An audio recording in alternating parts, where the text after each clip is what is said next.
So what is my expectations? If you're familiar with Moab, I would like my vehicles, when I build them, to be able to handle the Golden Spike Trail, which is rated a 7, but I want to be able to go through the Golden Crack and get out without breaking major components. And I think with the armor and everything available for this vehicle, it can handle that kind of technical terrain.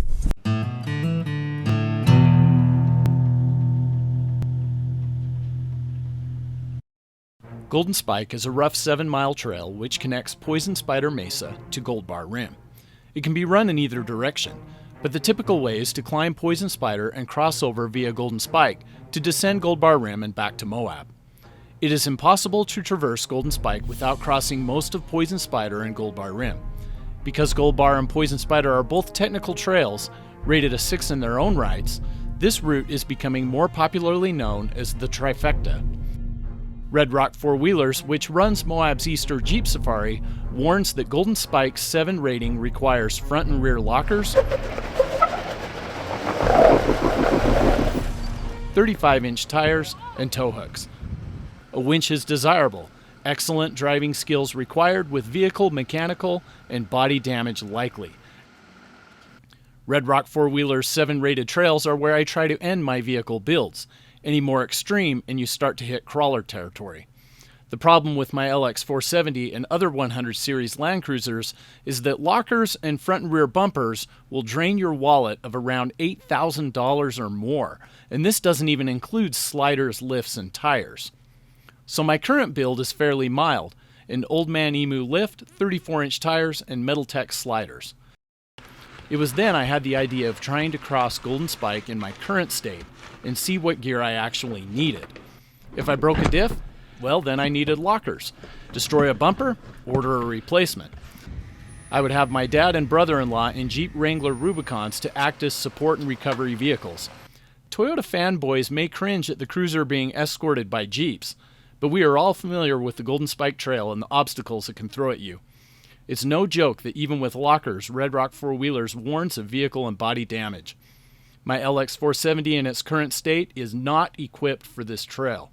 We were aware of that fact and were prepared for multiple trail recoveries and potential repairs.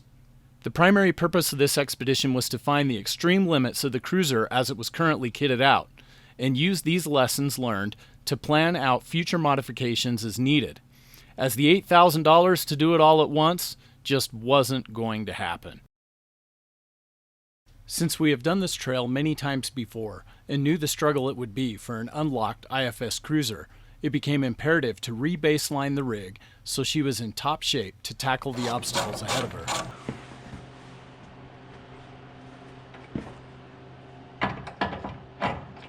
Ironman recovery hooks were installed in the front to replace the weak Toyota shipping bracket and also give us bow shackle mounts in place of the Toyota recovery hook.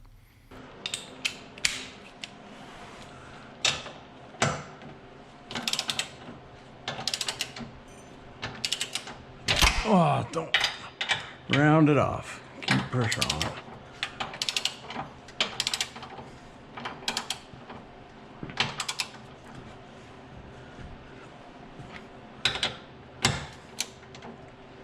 Oh, no. Straight on. Come on. Spark plugs and coils were replaced, and a weeping CV boot was reclamped and re-greased. Get it in straight. Okay, I've got a cheap Chinese knockoff for my spare. I know this Denso one works, but I don't like that split right down the middle. So I'm gonna use that now as my spare. Get me some good high quality coils coming. It might be a little bit loose, but the other one broke. And so I'm gonna keep it that loose and monitor it. We'll see what happens. See, back in there, some red from the coolant. So I had to tighten my heater T clamps again. Needed to retighten those. I noticed that because my coolant was low on the overflow reservoir. Then I popped this and I noticed some crap on the positive post of the battery here, so we're gonna clean that up while we're at it.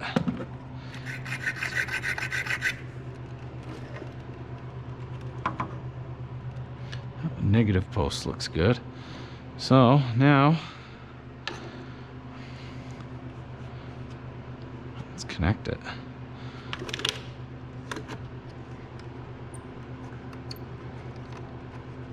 New headlights were installed, upgrading the factory bulbs as well as replacing the hazed and green tinted OEM lights. Once baselined, the cruiser was loaded with gear for the 2-night trip. Our first stop would be camping at Dead Horse Point State Park. We reached the stunning vistas of Dead Horse just before nightfall and made camp. Dad, that's a long way down. It was a cold night, but the sense of adventure in the morning invigorated us. Well, maybe just me. Are you alive? Yes. Are you cold? My feet are. I am all cold. I'm freezing. In fact, we should probably drop it first, Jack. We took down camp and headed towards the Poison Spider Trailhead and the start of our adventure.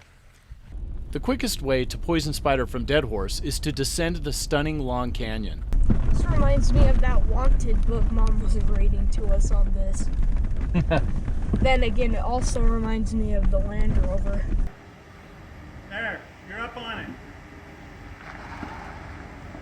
Okay, you're gonna come down over here now. Okay, don't come down, you're gonna level it up.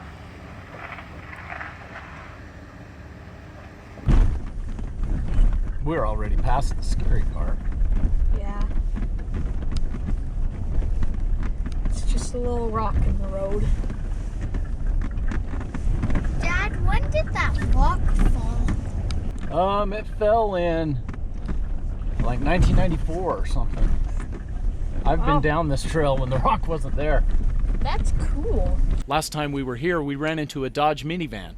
Let me know when you need stacking. The owner high-centered on a rock, her phone GPS having told her that Long Canyon was the best way to get to Moab.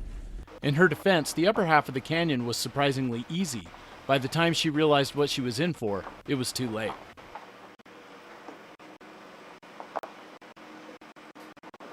Straight.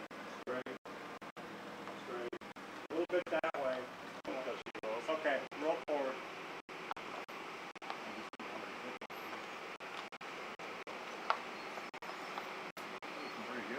Yeah, it's lining up pretty well. Luckily, we were able to get her down without a scratch, a feat we were quite proud of, except that I accidentally formatted one of my camera cards and erased over most of the recovery. Another step. Keep coming. Step. Good. Go that way. That's good.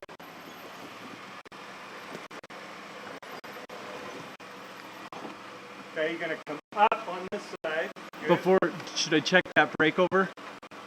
Oh, Okay. good. Okay.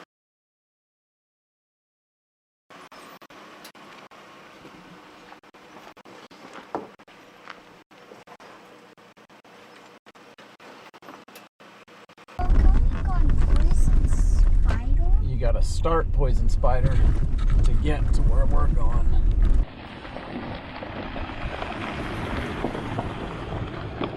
The Poison Spider Trailhead has a nice open area where groups can stage and air down. We're just airing down. We got those Lexus Land Cruisers.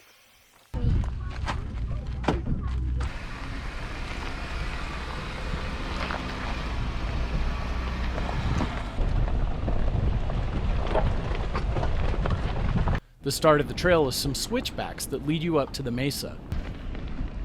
One of the rock piles was rather considerable. I'd rated a 4 on the Moab scale, and it showed that I needed to work on my throttle response to get the most out of the ATRAC system. Okay,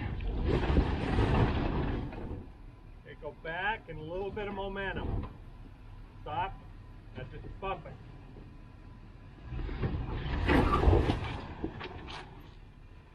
on. I was a bit rusty from the winter break.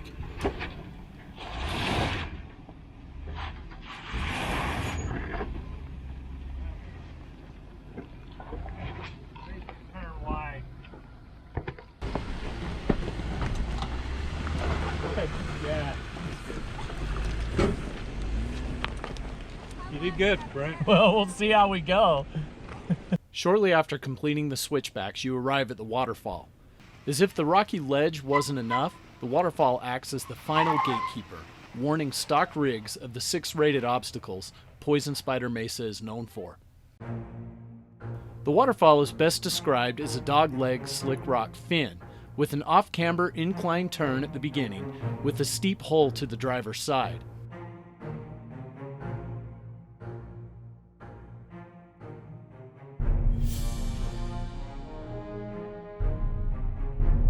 Next comes a series of rounded slick rock steps, which ends at a steep waterfall at the end of the obstacle.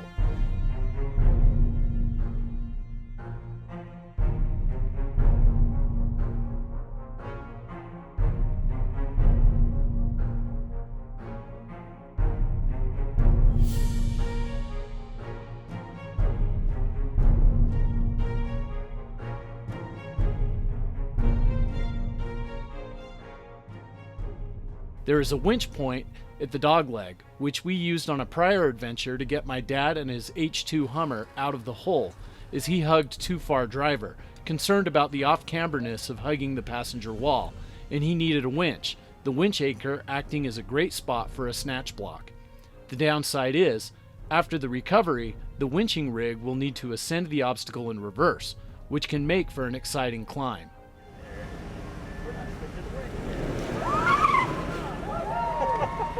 Did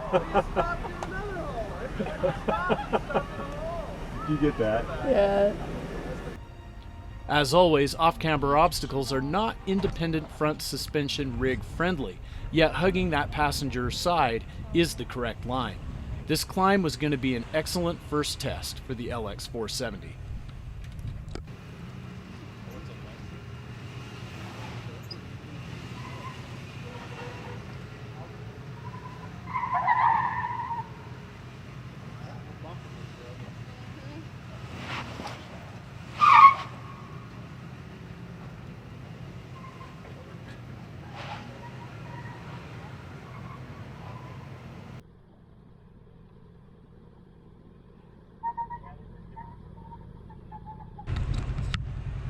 What's the trick on the big hill? Do I go left? I'll have to watch you, Brent. I'm not sure what you're saying. If you go a little bit left, it's not as steep. I just went up the steep part.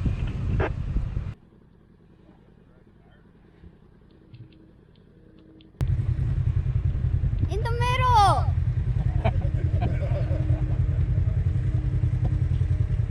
We got a long day, Rex. Granted, I didn't take the steep line, but that was easy. One down. Will the rest of the trail be this forgiving? After the waterfall, the trail doesn't let up completely. You'll still have a few ledgy fins to climb. But the view is amazing, especially with the snow still on the peaks of the LaSalles. Okay, don't hit me. You gotta turn that way. Don't bounce. You'll be okay. Give a little gas right now. But that brief respite doesn't last long.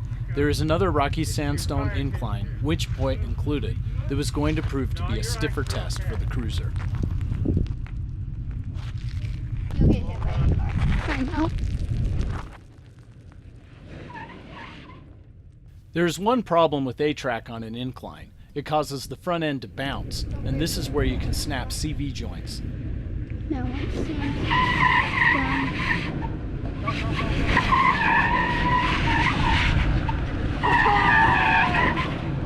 Fred! Nice job! And that's why Jeeps have lockers. That's what I'm trying to explain to you.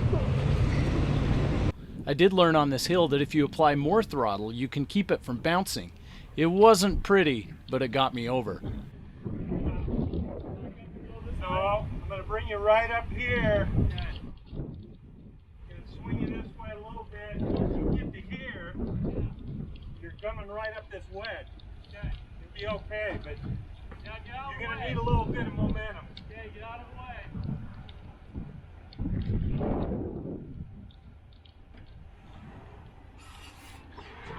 Go, go, go.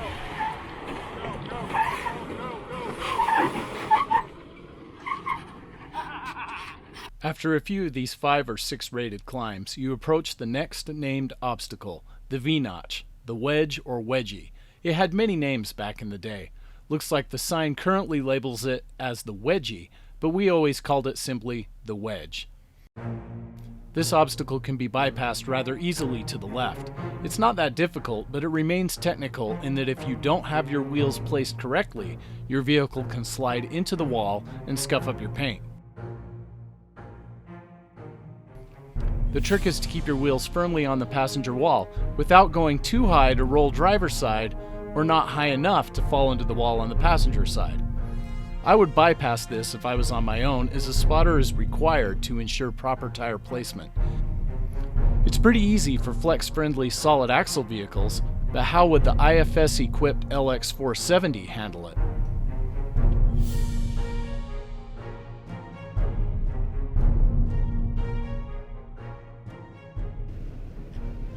Smack!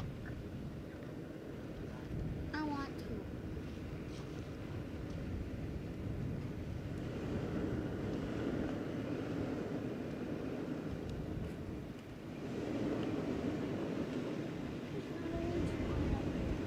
Yes, if that was. Back up.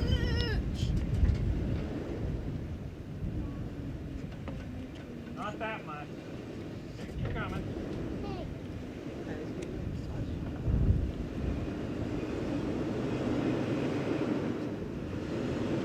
That's not. Huh? Below, just below. What did you say? Right there. That was good.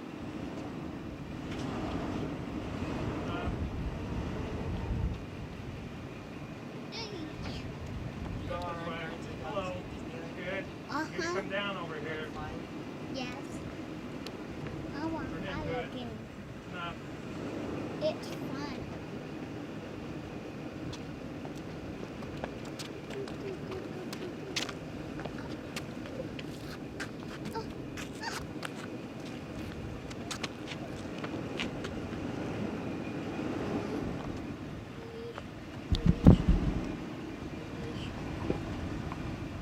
Oh, his tire was bad. Watch out. Oh, the camera.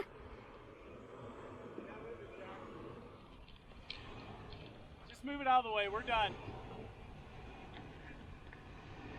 Rex will have the rest. Very good.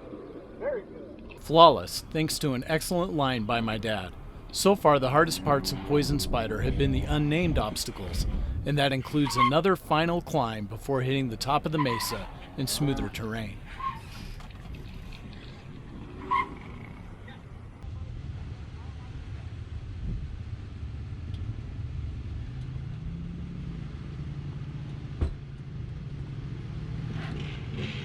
Legend has it that Poison Spider was named for Mary Jane Francis, a young girl of around 7 who allegedly perished from the bite of a poisonous spider. On top of the mesa is a memorial or grave where legend states she is buried. And thus we completed the Poison Spider leg of our journey without incident. Up ahead would be the turnoff to Golden Spike, where the obstacles would become more frequent and more difficult. Honestly, I was a bit nervous. The LX hadn't let me down yet, but I struggled to keep the front end from bouncing, and I was worried something mechanical was going to give out in time.